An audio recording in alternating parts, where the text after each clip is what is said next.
شروع اللہ کے نام سے جو سب پر مہربان ہے، بہت مہربان ہے۔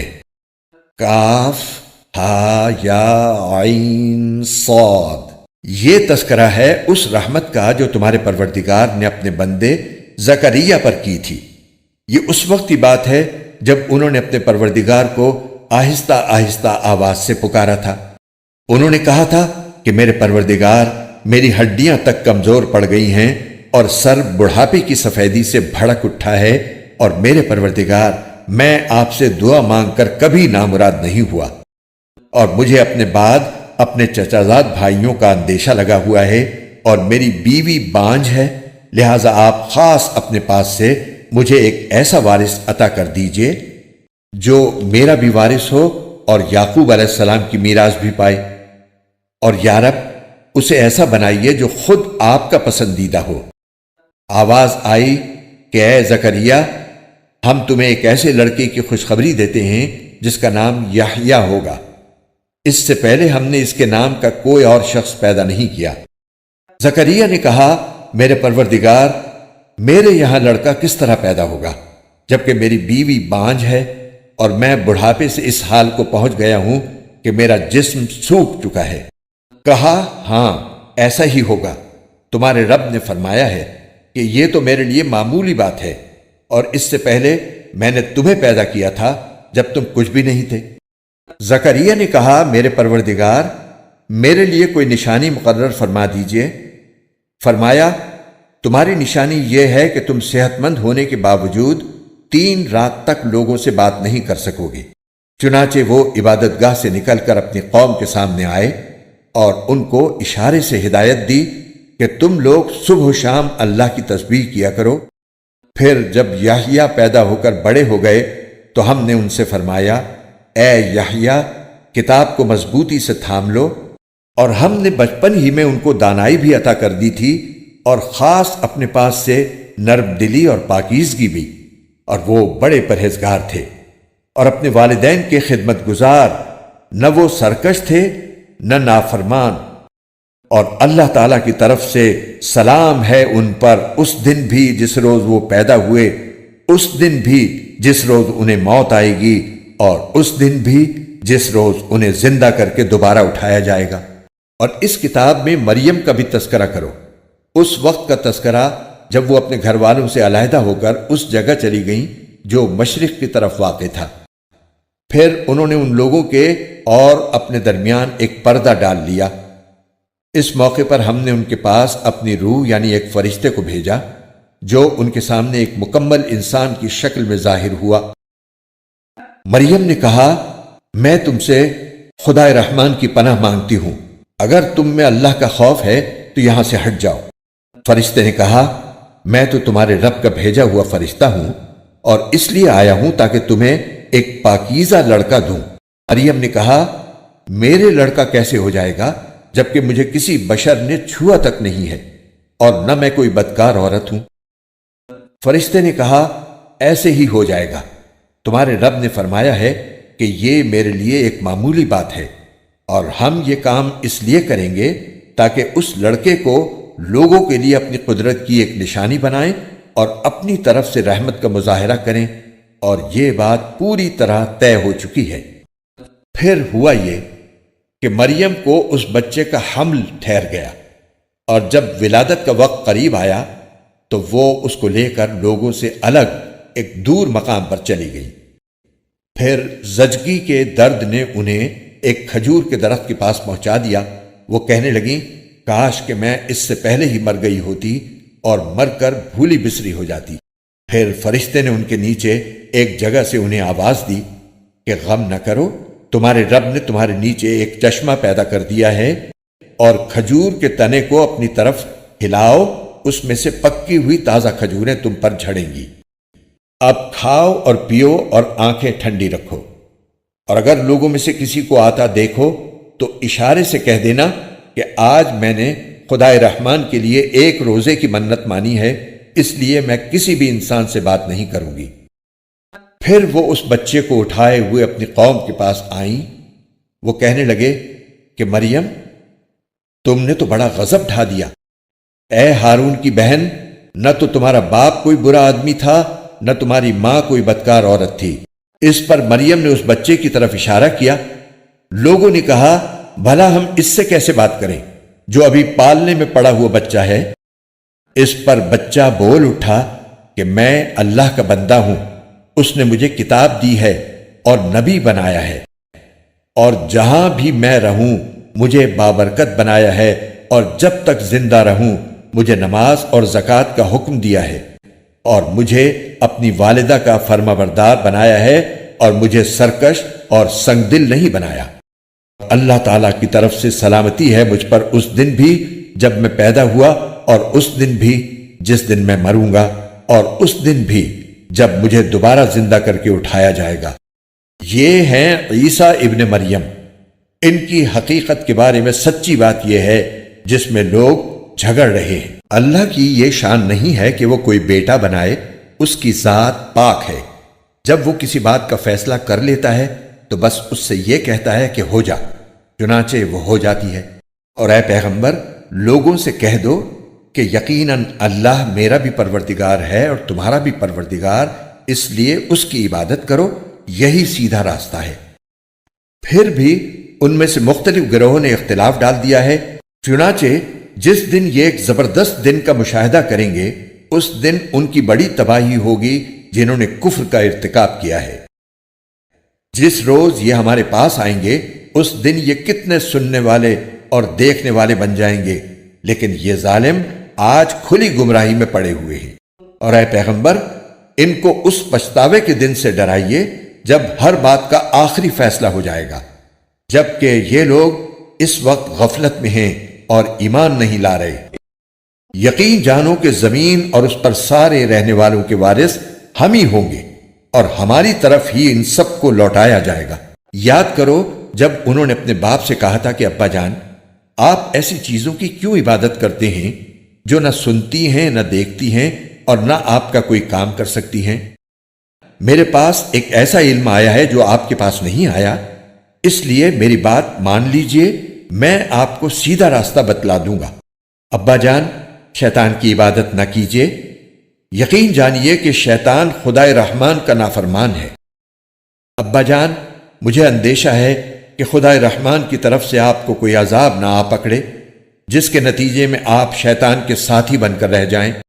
ان کے باپ نے کہا، ابراہیم، کیا تم میرے خداؤں سے بیزار ہو؟ یاد رکھو، اگر تم باز نہ آئے تو میں تم پر پتھر برساؤں گا، اور اب تم ہمیشہ کے لیے مجھ سے دور ہو جاؤ۔ ابراہیم نے کہا، میں آپ کو رخصت کا سلام کرتا ہوں، میں اپنے پروردگار سے آپ کی بخشش کی دعا کروں گا، بے شک وہ مجھ پر بہت مہربان ہے۔ اور میں آپ لوگوں سے بھی الگ ہوتا ہوں، اور اللہ کو چھوڑ کر آپ لوگ جن جن کی عبادت کرتے ہیں ان سے بھی، اور میں اپنے پروردگار کو پکارتا رہوں گا۔ مجھے پوری امید ہے کہ اپنے رب کو پکار کر میں نامراد نہیں رہوں گا۔ چنانچہ جب وہ ان سے اور ان بتوں سے الگ ہو گئے جنہیں وہ اللہ کے بجائے پکارا کرتے تھے، تو ہم نے انہیں اسحاق اور یعقوب جیسی اولاد بخشی، اور ان میں سے ہر ایک کو نبی بنایا، اور ان کو اپنی رحمت سے نوازا، اور انہیں اونچے درجے کی نیک نامی عطا کی۔ اور اس کتاب میں موسیٰ کا بھی تذکرہ کرو، بے شک وہ اللہ کے چنے ہوئے بندے تھے اور رسول اور نبی تھے۔ ہم نے انہیں کوہ طور کی دائیں جانب سے پکارا اور انہیں اپنا رازدار بنا کر اپنا قرب عطا کیا، اور ہم نے ان کے بھائی ہارون کو نبی بنا کر اپنی رحمت سے انہیں ایک مددگار عطا کیا۔ اور اس کتاب میں اسماعیل کا بھی تذکرہ کرو، بے شک وہ وعدے کے سچے تھے اور رسول اور نبی تھے، اور وہ اپنے گھر والوں کو بھی نماز اور زکوٰۃ کا حکم دیا کرتے تھے اور اپنے پروردگار کے نزدیک پسندیدہ تھے۔